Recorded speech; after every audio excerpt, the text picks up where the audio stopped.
Nyamangana jamani, Simeone refa amepigwa, timu imempiga refa, timu Songea imempiga refa. Hivi ndivyo mambo yalivyokuwa katika uwanja wa Majimaji mara baada ya klabu ya Tunduru Korosho kufanikiwa kusalia kunako First League. Hii ni mara baada ya mchezo wa kwao dhidi ya Kago FC kukamilika kwa ushindi wa goli 1-0 wa Tunduru Korosho na kufanya aggregate kwa goli 3-3, wakati Tunduru Korosho wao wakiwa na advantage ya magoli 2 ugenini waliyopata kule jijini Dar es Salaam.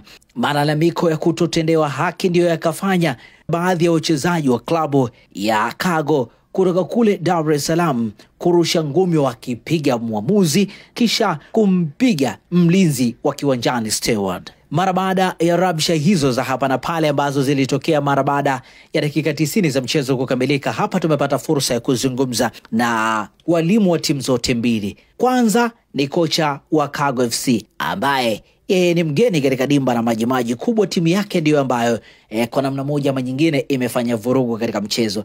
Yeye anazungumziaje kilichotokea? Majina anaitwa John William Zongwe, kocha mkuu wa Kago. Mchezo tunashukuru Mungu umeisha salama na wenzetu wameweza kupata ushindi wa goli 1. Hayo mengine hatuwezi kuyasema kwa sababu wahusika wa ligi wapo wameona, lakini niseme kweli kwamba mchezo ulikuwa mgumu kwetu, na toka mchezo wa kwanza ulikuwa mgumu kwetu kwa sababu inaonekana hawa wa chini hawatakiwi kuja juu, wa juu wanatakiwa kubaki huko kwa waliko. Kwa yote nishukuru Mungu kwamba mchezo umekwisha salama na niwapongeze opponent kwa kuweza kupata matokeo. Safari yako ilikuwaje mpaka umefika kwenye hatua ya playoff? Safari yangu ilikuwa ni ndefu sana. Nimekwenda kucheza ligi ya finali, nikashika nafasi ya 4, nikacheza playoff na hawa nikashinda goli 3-2, lakini hata hizo huo ushindi wenyewe ulikuwa ni wa kulazimisha. Yaani sisi tuko nyumbani kama tuko ugenini, na tumekuja ugenini ndo kama tuko ugenini. Kwa mimi niombe ya chama husika kiangalie, kwa kweli kiangalie namna ambavyo waamuzi wanavyoweza kuchezesha mpira. Leo hakuna fair kabisa. Yaani unaona kabisa almost ni kama sisi hatukutakiwa kuwepo kwenye mashindano. Lakini niwapongeze wachezaji, wamepambana mpaka hapa tulipofikia. Kwa ujumla umeonaje performance ya wachezaji wako? Performance yangu mimi iko vizuri, na hata wewe ndugu mtangazaji ni shahidi. Hakuna sehemu ambako sisi tulizidiwa. Sisi tumecheza mpira kwa dakika zote 90 na tumefika na tumefanya attempt nyingi, lakini kama muamuzi hajataka wewe ushinde, unategemea tunafanya nini? Hakuna kitakachofanyika. Ni kwamba sisi kwa mujibu wa utaratibu tunarudi kwenye ligi ya mkoa. Tunaenda kujipanga upya kwa ajili ya msimu ujao. Kwa upande wa kocha Ramadhan Kudunda wa klabu ya Tunduru Korosho, yeye anasema kilichojitokeza katika mchezo huu ndicho ambacho kilijitokeza katika mchezo kwanza, kizitaka mamlaka kutupia jicho michezo hii. Mimi nafikiri kwa mpira wa sasa hivi umebadilika sana. Hizi timu ndogo nazo zinakuja juu ili ziweze kutengeneza katika falsafa zao katika mpira. Lakini mimi niseme kwa sababu tumeanza kupambana tokea Dar es Salaam kwenye nyumbani, yani ugenini. Tumeenda tumecheza nao kule Kigamboni, tumetoka matokeo, nilipoteza hiyo mechi 3-2. Kwa maana sasa baada ya kupoteza nikasema si mbaya nirudi nyumbani ili tuweze kujipanga. Kwa hiyo tulikaa na plani zangu mimi na wachezaji wangu kuwajenga kwanza kisaikolojia, kwa sababu hali ilikuwa tete. Kwa sababu wenzangu wote wameenda kucheza daraja ya pili, wamerudi, wameshaenda kupumzika, mimi bado nahangaika na playoff. Nimeanza playoff ya kwanza na Mapinduzi, nimekuja playoff ya pili na ambayo ni hii na Kago. Mimi niseme mechi zilikuwa nzuri zote katika hayo mashindano. Na mwalimu, ukijaribu kutazama mchezo wa kwanza ulizalisha jumla ya magoli 5, 3 wakishinda Cargo, 2 ukipata wewe. Lakini leo imezalishwa goli 1 pekee. Utofauti wa mechi ya kwanza na leo umekuwa hasa katika eneo gani? Utofauti wa mechi ya kwanza na leo, mechi ya kwanza ilikuwa yani ilikuwa wazi mno.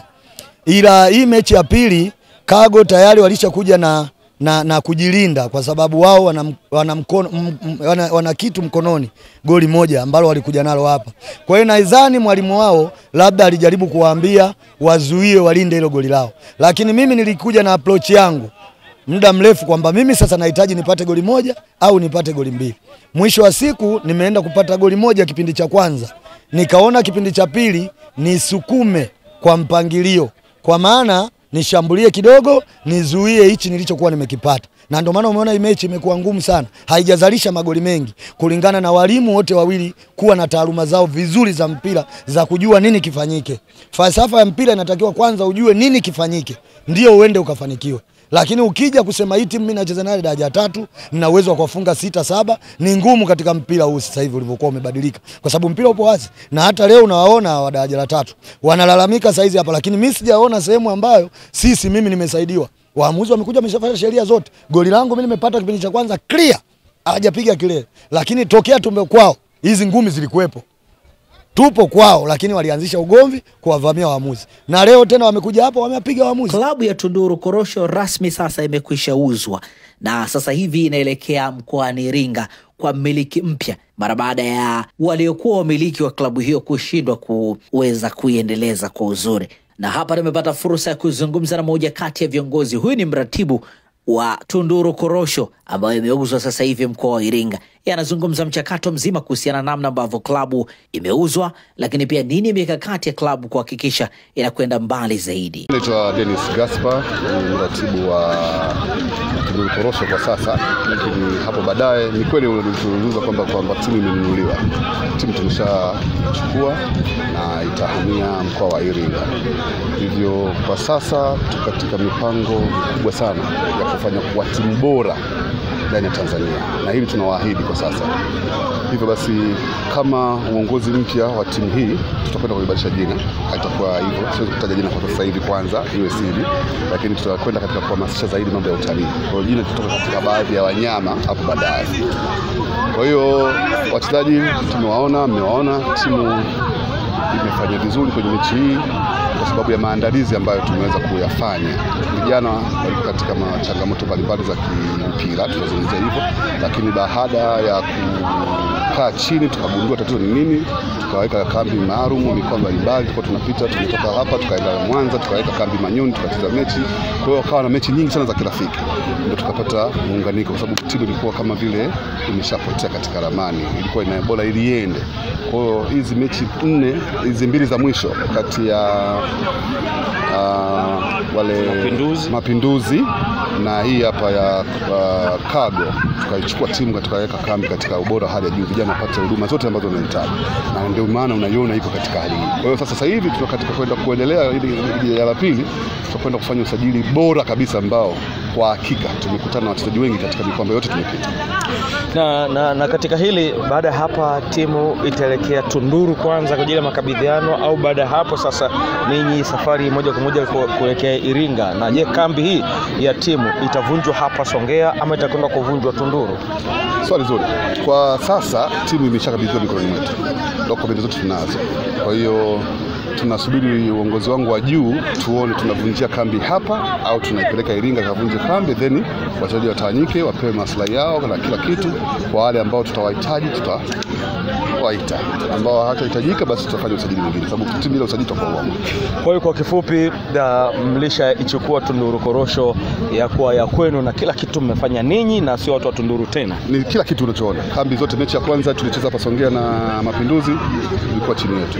Mechi ya pili tumepeleka timu Mwanza ni chini yetu.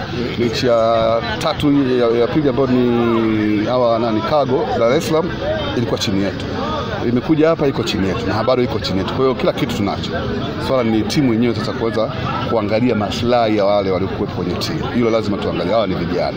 Okay. Unaona, hawa ni vijana wana ndoto zao, tutaangalia walipoonyesha ubora. Bahati nzuri tuna kocha mzuri kabisa Ramadhani Kidunda, ameona baadhi ya wachezaji, na mimi bahati nzuri nimeshacheza mpira, najua wachezaji. Kwa hiyo inshallah tuombe uzima, timu itakuwa bora zaidi. Bila shaka Kidunda ameshapata chaka jingine. Lazima, kwa sababu ni kocha ambaye kiukweli ni kati ya kocha ambao anajua kuhamasisha. Kwa hiyo huwezi kumwacha Kidunda leo katika mavuno wakati wa kulima na kwa nini aliteseka peke yake. Kwa hiyo lazima kwenye mavuno tuwe naye, lazima itakuwa hivyo. Waswahili husema unayokota naye kuni ndio unayoota naye moto. Ndio hivyo. Kwa hiyo Kidunda hawezi kuacha hata siku moja. Yaani lazima aende na anajua timu na ni mmoja wa makocha bora. Mimi kwa sababu ni mdogo wangu na najua ana moyo. Kwa hiyo huwezi kumwacha mtu ambaye ameonyesha moyo toka mwanzo. Mratibu, pamoja na mambo mengine pamekuwa na story hiyo inakwenda Iringa inakwenda kupewa jina la Lipuli. Hapana. Yaani kati ya kitu ambacho tumewaza sana ni kuipa timu kwa ya wanachama. Yaani timu kwa ya wanachama. Hata kabisa mambo ya wanachama. Ninyi itakuwa ni ya taasisi au binafsi? Mtu binafsi, tajiri mmoja. Tajiri yeye ameamua kuchukua timu ndio anayegharamia kila kitu. Kwa hiyo Iringa itakaenda kukabidhiwa kama kuna timu, lakini underground ndio kuhusika atakofanya. Tunajua sisi waratibu. Mimi ni Shehani Mzaina, hii ni Toka Zamani TV. Updates zaidi zinapatikana kwa kusubscribe na kubonyeza alama kengele uendelee kupata notification.